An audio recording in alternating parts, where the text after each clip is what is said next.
Have you ever wondered what could have been for the Warriors this trade deadline? While we celebrated the blockbuster acquisition of a two-time All-Star, whispers of a potential move for a high-profile center had us on the edge of our seats. The tension was palpable, but now it seems the front office made a masterstroke by holding firm. As the team thrives with a stunning 16-2 record since the deal, could the decision to avoid a trade for a certain Bulls big man be the key to their success? Stick around, because we're diving into how this choice not only preserved team chemistry, but also spotlighted a rising star ready to shine in the playoffs. Don't forget to subscribe and like this video to stay on top of all the latest Golden State Warriors news. The Golden State Warriors have been on fire lately, and I can't help but feel a surge of excitement about the direction this team is heading. Ever since that blockbuster trade for Jimmy Butler, the Warriors have been absolutely rolling, boasting a remarkable 16-2 record with him on the floor. But here's the kicker, folks. While we all celebrate the moves that were made, we need to give just as much credit to the front office for what they chose not to do. Yes, I'm talking about that potential trade for Nikola Vucevic from the Chicago Bulls. For months, Vucevic was the name on everyone's lips. The 2X All-Star was seen as a solution to the Warriors' need for a shooting big man, especially given how both teams were struggling in their respective conferences. Even in the final hours leading up to the trade deadline, it seemed like a deal was imminent, but thankfully that trade never materialized. And let's be real here, it's hard not to feel a sense of relief knowing that the Warriors dodged that bullet. Why do I say that? Well, let's break it down. The Warriors have found a gem in rookie Quinten Post, who has been absolutely lights out from beyond the arc, shooting an astonishing 43.1%. Just the other night against the Toronto Raptors, he went 6 of 9 from downtown, showcasing his ability to stretch the floor and outplay Vucevic in their head-to-head matchups. So, I have to ask myself, why would we commit to paying Vucevic $20 million when we have a rookie who's not just meeting expectations, but exceeding them? Consider the implications of a trade for Vucevic. It would have cost the Warriors vital pieces like Gary Payton II and Kevon Looney to match salaries, and let's talk about Payton for a moment. He's been enjoying a career resurgence, scoring in double figures multiple times and shooting nearly 50% from three since the All-Star break. He's becoming a pivotal part of our playoff rotation, especially with Andrew Wiggins having been sidelined. Imagine if we had lost him in a trade. It could have changed the entire trajectory of our playoff hopes. We've also got to recognize the strategic brilliance of Steve Kerr, who's shown us that he can effectively utilize Draymond Green as a small ball center. This just reinforces the idea that the Warriors did the right thing by not pulling the trigger on a Vucevic trade. It's all about adaptability, and Kerr has the vision to maximize the talent we already have. Now, do I believe this was the best decision? Honestly, I'm torn. On one hand, Vucevic's experience and skill set are undeniably impressive, but on the other hand, the chemistry and potential we've seen from our current roster since the deadline speaks volumes. It feels like the Warriors are not only building for the present, but also for the future, and that's incredibly promising for us fans. And you, what do you think? I want to hear your opinions down below. Was not trading for Vucevic the right call? How do you feel about Quinten Post stepping up as a key player? Are we witnessing the beginning of something special with this squad?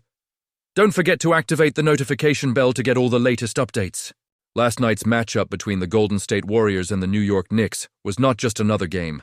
It was a moment that showcased the competitive spirit and raw emotion that makes basketball so thrilling.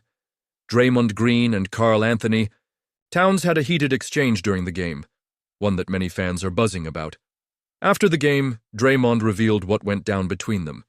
And let's just say it's not your typical exchange. Green called Towns soft, to which Towns fired back, calling him a H. Now you might think that's just trash talk, but for Draymond, it was a sign of aggression, something he's been longing to see from Towns. Draymond praised Towns' intensity during this game, saying it was the most physical he's ever seen him play. You know what? I completely agree. When you watch Towns, you can see the talent oozing from him, but he sometimes lacks that killer instinct. Green mentioned that if Towns could channel this level of aggression consistently, he would earn the respect he deserves across the league.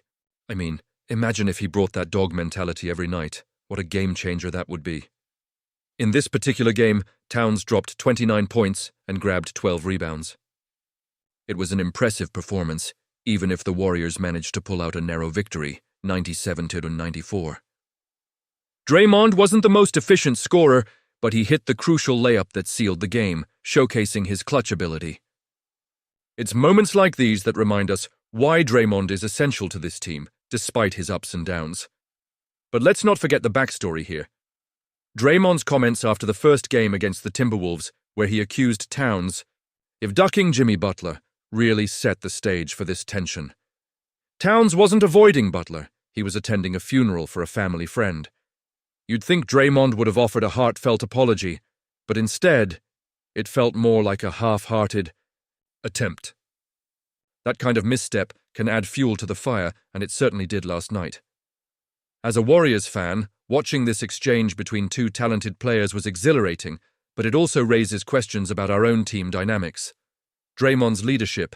Style is fiery, and it can push players to be better. But it also brings about controversy. Do you think this was the best decision? Honestly, I'm torn. The competitive edge is vital, but how far can that go without crossing lines? The Warriors are at a critical juncture in the season. We've seen flashes of brilliance and moments of struggle. The question on every fan's mind is whether this team can maintain its championship-caliber performance as we head deeper into the season. The chemistry is essential, and we need players like Draymond to lead the charge, but we also need them to be mindful of their words and actions. Now, as we analyze the impact of these exchanges, it's clear that they can motivate players to elevate their game. If Towns can channel this aggression, it could mean trouble for opposing teams. But for our Warriors, it's about harnessing that energy and using it to our advantage. The intensity in a game can shift the momentum dramatically, and that's something we should always strive for. I want to hear your opinions down below. What do you think about the way Draymond and Towns interacted? Do you believe this kind of rivalry brings out the best in players, or does it risk creating unnecessary drama? And what does that mean for the Warriors moving forward? As we look ahead, let's keep the conversation going. We're all in this together as fans of the Golden State Warriors, and your thoughts matter. Make sure to like, share, and subscribe to my channel for all the latest updates. Don't forget to activate the notification bell to get all the latest updates. Let's keep the passion alive for our team.